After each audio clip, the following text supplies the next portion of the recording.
नमस्कार बच्चों, मैं हूँ अरविंद ठाकुर और आज हम लोग पढ़ने जा रहे हैं लौट आया आत्मविश्वास। मैं बता दूं कि ये पाठ केवल पढ़ने के लिए है, प्रश्नोत्तर इसमें नहीं आएंगे, लेकिन बहुत ही ज्ञान भरी ये कहानी है कि किस तरह से हमें अपना संयम बरकरार रखना चाहिए। गर्मी की छुट्टियों के बाद स्कूल का दूसरा दिन था। 17 जुलाई सन 1984। अपनी माँ के साथ हमारी कक्षा में एक नई लड़की आई। उसी दिन प्रवेश लिया था उसने, मतलब एडमिशन हुआ था उसका, नया एडमिशन। स्वस्थ, सुंदर, छोटी छोटी आंखें और हंसता हुआ चेहरा। कुछ ही दिनों में अपने व्यवहार के कारण वह सबकी प्रिय बन गई। विद्यालय की सभी गतिविधियों में उत्साह के साथ भाग लेती। देवी सरस्वती की तो उसके ऊपर असीम कृपा थी। तो मैं ये कह रहा था कि इस कहानी के अंत में आपको ये समझ में आएगा कि जो हमारा आत्मविश्वास है, जो हमारा संयम है, उसे कभी खोने नहीं देना चाहिए, बरकरार रखना चाहिए, तो हम मनचाही मंजिल प्राप्त कर सकते हैं। ऐसा ही कुछ इस कहानी में हम लोग आज पढ़ने जा रहे हैं। आइए देखते हैं आगे क्या हुआ। न जाने कब वो नई लड़की मेरी अच्छी दोस्त बन गई, सखी बन गई। हम दोनों साथ साथ रहते थे, साथ साथ पढ़ते थे, यहाँ तक कि हम दोनों एक दूसरे के घर भी जाते रहते थे। हम दोनों में होड़ लगी रहती थी। वह संगीत और चित्रकला में प्रथम रहती थी, तो मैं भाषण में, कविता पाठ में आगे रहती थी। लेकिन स्वस्थ प्रतियोगिता ही थी, जलन वाली कोई बात नहीं थी, जिसके कारण हमें आगे बढ़ने में आसानी हुई। वह हमेशा कहती कि एक दिन वह संगीतज्ञ बनेगी, मतलब म्यूजिशियन, जो संगीत गाने बजाने के क्षेत्र में जो काम करते हैं। इसी तरह समय हंसी खुशी बीत रहा था।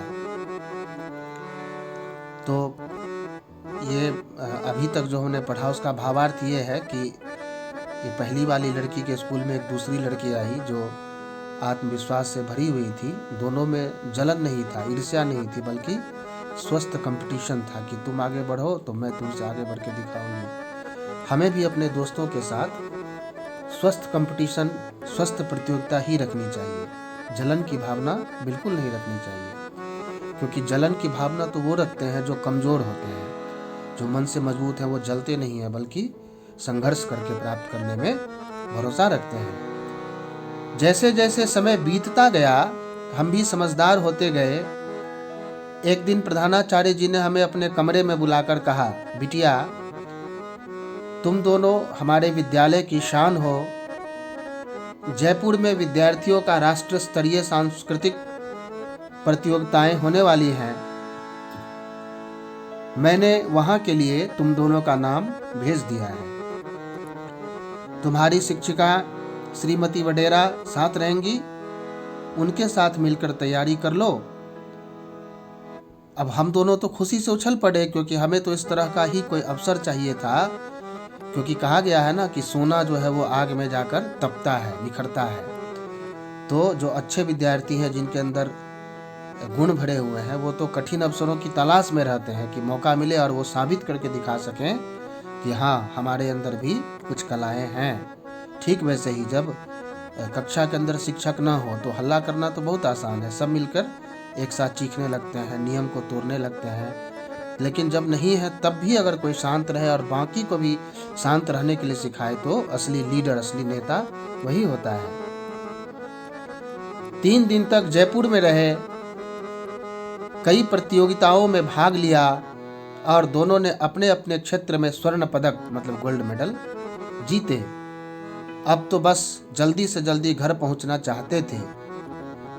जरा सी असावधानी खुशियों को ग्रहण लगा देती है, और वही हुआ। हम दोनों बातों में मस्त थे।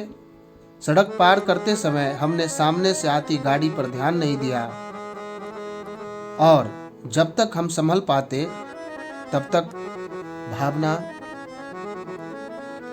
गाड़ी का जल तक भावना गाड़ी की चपेट में आ चुकी थी। यानी बातचीत में ये लोग लग गए ध्यान नहीं रहा कि सामने से गाड़ी आ रही है। यही सबसे बड़ी गलती उन्होंने कर दी और सड़क पार करते समय में वो गाड़ी की चपेट में आ गई।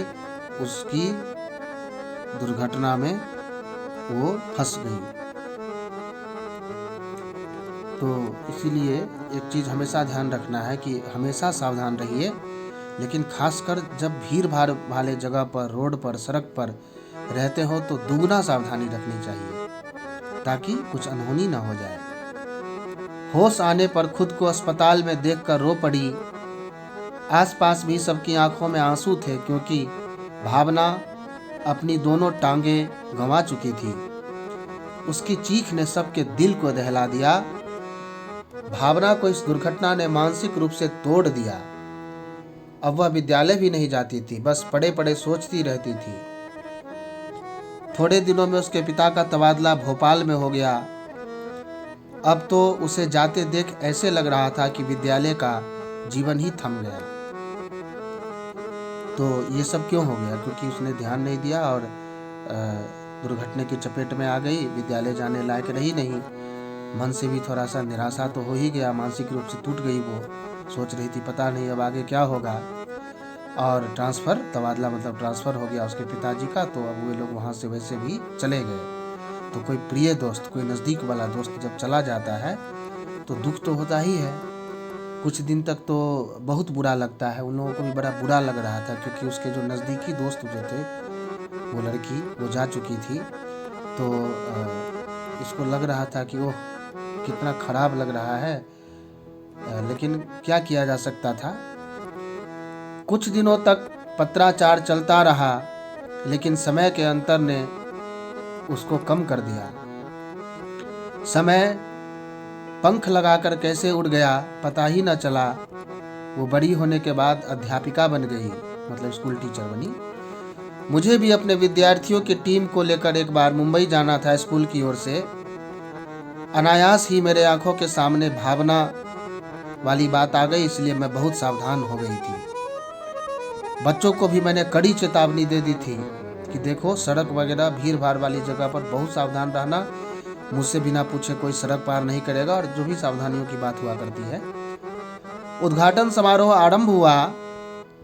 कार्यक्रम के संचालक ने उद्घाटन में एक नामी संगीतज्ञ का नाम लिया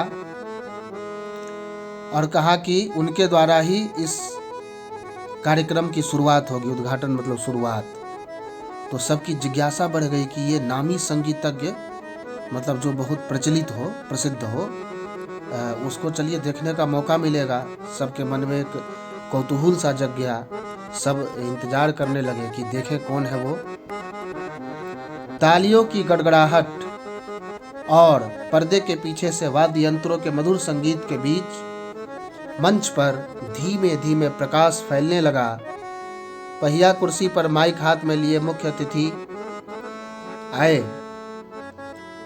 करतल ध्वनि मतलब ताली जो बज रही थी, कर मतलब हाथ, तो हाथ की ध्वनि मतलब ताली। करतल ध्वनि और तीव्र हो गई। मैं तो पहचान भी नहीं पाई, वो भावना थी। भावना ने बेहद मधुर गीत गाया।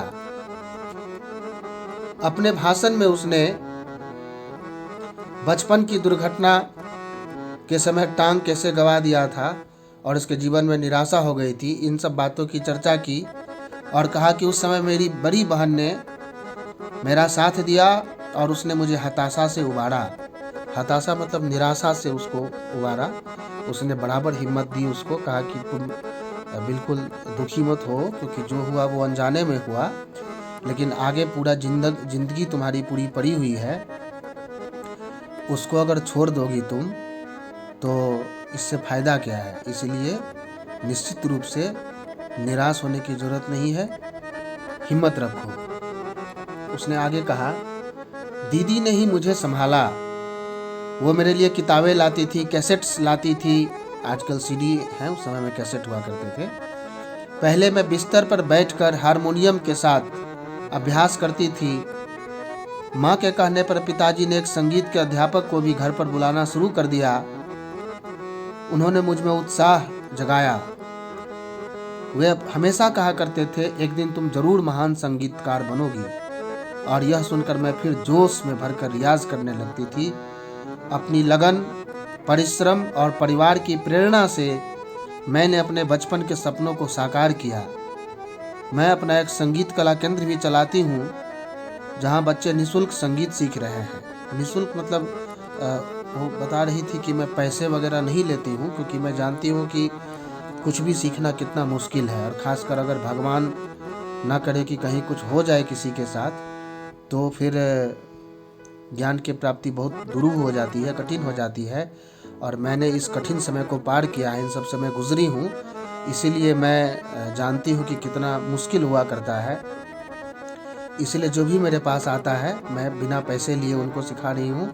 मेरा मन है कि सीखने से कोई छूट ना जाए, वंचित ना रहे। बच्चे उत्सुकता की भावना की बातें सुन रहे थे। उसने अपनी बात आगे बढ़ाते हुए कहा, प्यारे बच्चों, कितनी भी विपत्ति आ जाए निश्चिंत रहिए, कुछ समाप्त नहीं हो जाता है। विपत्ति के समय हौसला और धैर्य रखना ज़रूरी है। अगर आप में हिम्मत है, उत्साह है, हौसला है, तो आपको अपने लक्ष्य की प्राप्ति से कोई रोक नहीं सकता है। कार्यक्रम की समाप्ति पर मैं मंच पर गई। दोनों सखियां एक बार फिर से गले मिल गईं।